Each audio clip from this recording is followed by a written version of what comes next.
Ladies and gentlemen, as you can see, a beautiful lady and smart lady in front of me is her name is Tobi, and she's a friend of Ruby, a fellow designer and a fellow writer. So, as you probably know, I have quite a few books on Amazon, and Tobi just came out with her new book. So, I'm gonna let her introduce herself and talk about the things that matter and on her mind. Go ahead.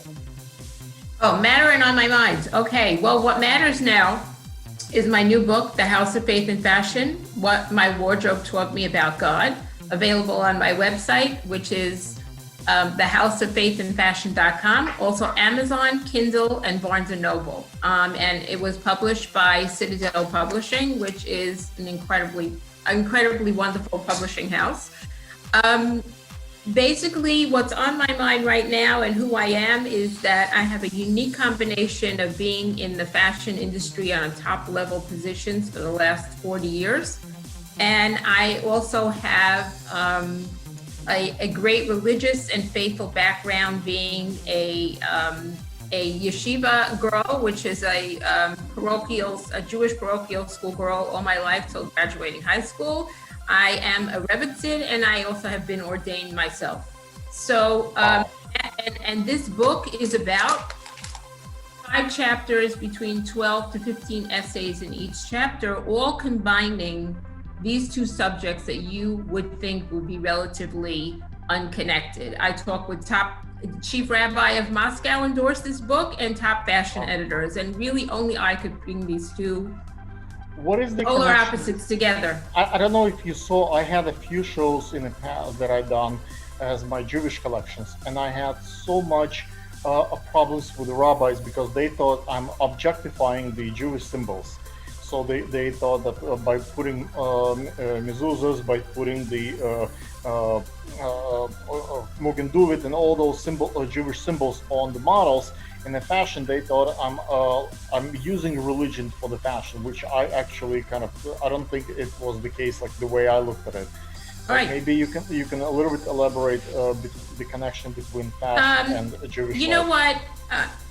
If using religious symbols in a respectful way, whether it be in fashion or any other creative process, is something that, it's all glorified in here. If I can find God literally, really, in the Metropolitan Museum of Art at the Met Ball, it's where you find things and how you elevate it. If you do it in a distasteful way, like, for instance, maybe John Paul Gaultier's collection really kind of mocking the Hasidic community, then that's a troublesome situation. Okay. But if you put it on a t-shirt, that says, Am Yisrael Chai with a Jewish star, and march a bunch of models down the runway, kol hakavod to you. And if there are rabbis that don't have the open mind of understanding that, how important that is, because it's prideful. Do not create an idol for yourself, right? Excuse me?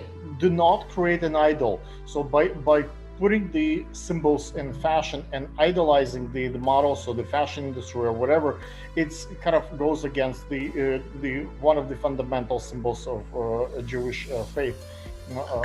I disagree with you. This is not, you want to argue halacha with me? Go right ahead, because that's okay, because I can. Good for the interview.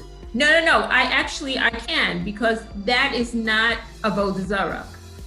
You are not bowing down and worshiping a model and making and making them your god because they're walking down the runway with something that is Jewish oriented. So that's not avodah zarah. What's possibly not proper is the men that are looking at these models and having these, we'll call it unholy thoughts about it, but that's their problem. You know what? Don't go to the fashion show, or don't see it, or you shouldn't be there to begin with. So I'm a firm believer that, God is the first master couturier. There's an essay in here called, about the Met Ball, in which I discussed the exhibit Heavenly Bodies, which is the most attended exhibit ever, costume exhibit ever at the Met. And it was all about the Christian vestments and how all the top designers interpret Christianity and the symbolism of Christianity within the couture industry. Well, I walked out of there and said, hey, there's 2 chapters in Leviticus about the priests and how and their ornate outfits. That's the basis of this. This didn't start in the Catholic Church. The intricate details of the high priest's uniform and the lace and the trim and the colors and how to dye to chelek, the perfect blue, and go through the process, and the jewelry beyond anything that any religion can come up with now. It's all in the Torah. So Hashem was the first master couturier.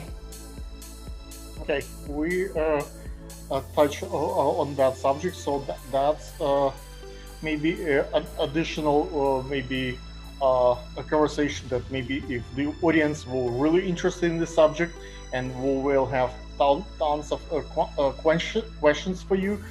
Maybe at that point we will ask you to do another piece more in depth on that subject. My next question to you: can you talk a little bit about the post-COVID, the new future that you envision for yourself? Like what are the projects that you are currently involved?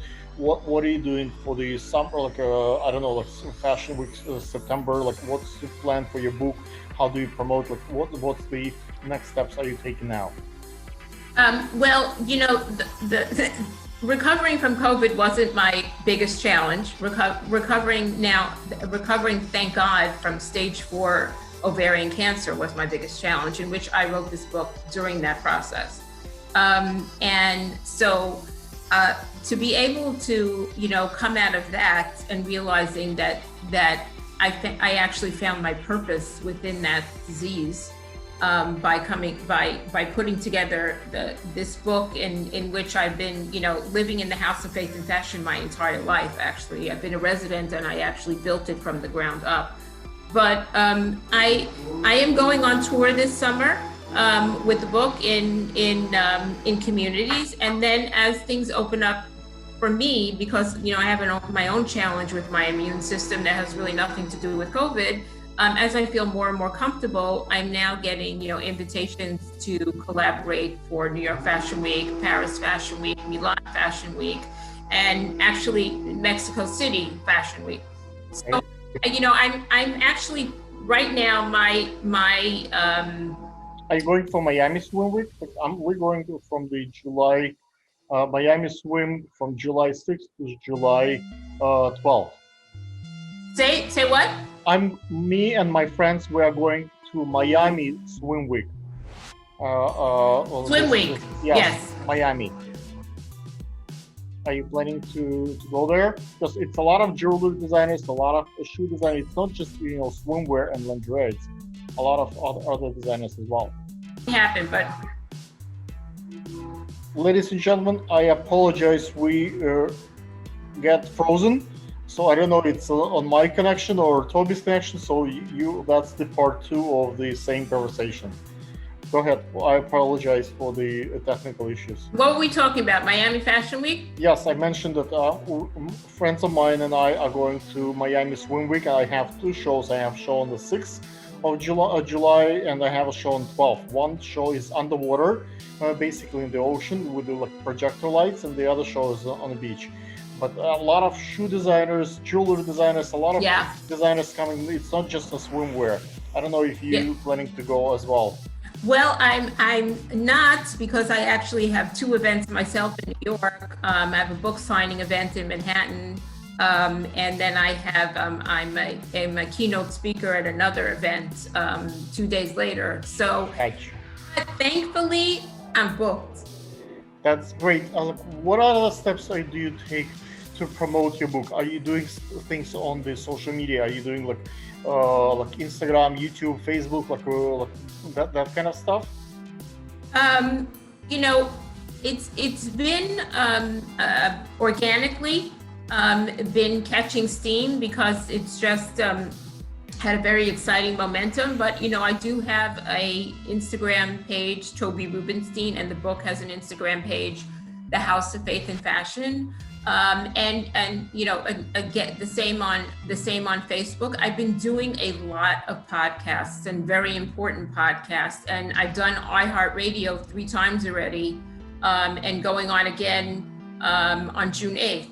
So once again, I'm really, For me, I feel like I've organically, or from God, is really just opening up all these doors for me. when I promote my father's books, and which I've done quite a few times, and we've been successful with those, and when I promote my books, I always find that the comments and reviews on Amazon really significantly change the number of the sales moved to me. So I'm Diana from the small print in Barnes Noble.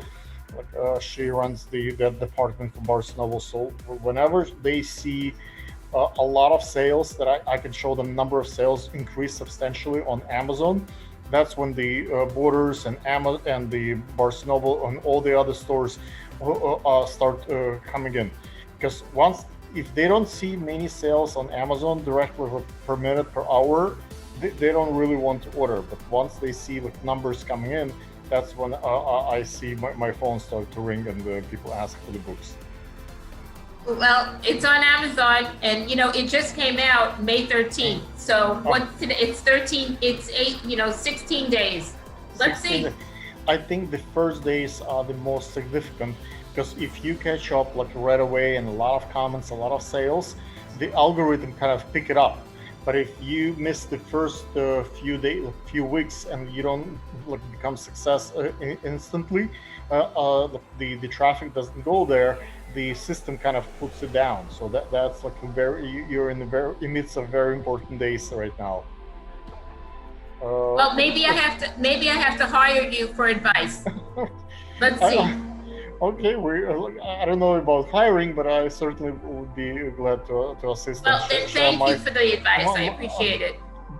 By the way, that was one of the lead questions to the question that we agree upon for the interview. Do you have an advice, like a life hack, a suggestion for the people who write books, for the people who are in fashion, or people in that space that you are in, that might be helpful for other folks? I think my life hack is probably goes across the board to all industries.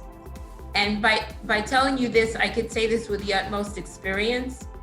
Usually, or not usually, always, in adversity, you will find your salvation. You will find your answer.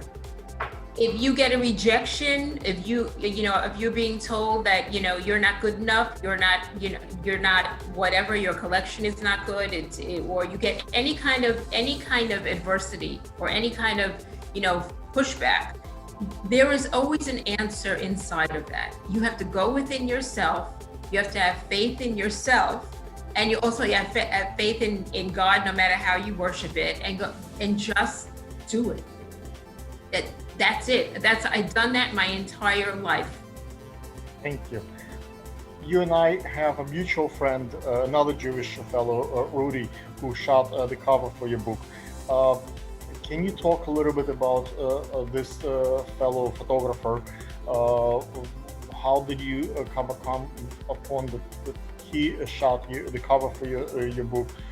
What's special about Rudy? Because I find his conversations with him quite mesmerizing. Rudy came by a recommendation from a top makeup artist at Dior, who's a very close friend of mine, who said, I just reached out and I said, who do you recommend to shoot this cover? And it happened to be that I had to shoot this cover in Miami, because Elizabeth is in Miami, and because I was in my third session of chemotherapy in a hospital for 5 hours, and that cover was shot while I was in Mount Sinai, hooked up to an IV on FaceTime to Miami, and he drove 4 hours from where he is to go to Miami, because he knew how important it was to shoot Elizabeth with a concept that we came up with the day that I was diagnosed. So if that's not divine, nothing is. That's a story. Okay, so we pretty much down to the all the questions that we agree upon. Ladies and gentlemen, if you have more questions for Toby, maybe if we get a lot of book sales out of because of this interview, if we get a lot of response to it, maybe I would be able to get Toby talk to me again on camera and record it again. Hopefully, you will do your part and buy more Toby's books. Uh, the last question that you already mentioned your social media. Why do you choose which social media is your preferred media and why? Which social? I can't hear you. Which social media is your preferred social media? Like, do you like Instagram better or Facebook, Instagram? Where do you spend most of the time? Where the most sales for the book comes from as of moment? Let's say you've been selling the book for like almost 2 weeks. Which social media platform gave you the most significant numbers that day? Is that YouTube or Instagram or Facebook? Where's the money? Actually, I would say that it's equal between Instagram and Facebook. And I'm more comfortable in Facebook because of my limited social media abilities. But then again, my daughter is in charge of my media, and thankfully, you know, the medium is getting more traction on Instagram because I'm doing a lot of IG lives now, and with people that have between 90 and 200,000 followers. So therefore, it's definitely gaining momentum. And of course, there's the whole podcast world, which is also helping me. For me, I think YouTube is the most significant one. And the reason why I prefer YouTube, it's like for me, 80% of my business comes from YouTube, and the TikTok and Instagram and Facebook all together less than 20%. And the reason for that, I think, is because for Facebook and Instagram, you are required to have an account. And many people who are working for the government, or FBI agents, or like judges and folks, they're not allowed to have social media on their computers and phones. But YouTube, anyone can watch anonymously. So if someone of elderly age who have money to ability to buy books, who still read paper, who don't cannibalize their sales in terms of like reading books on the phone or electronic devices. So those folks are usually easier to be reached on YouTube versus like Instagram, which, like you mentioned, it require maybe a younger generation to be part of it. But also good advice. I'm getting such good advice. I'm glad I'm on the show. Thank you. Ladies and gentlemen, thank you so much for watching. Thank you.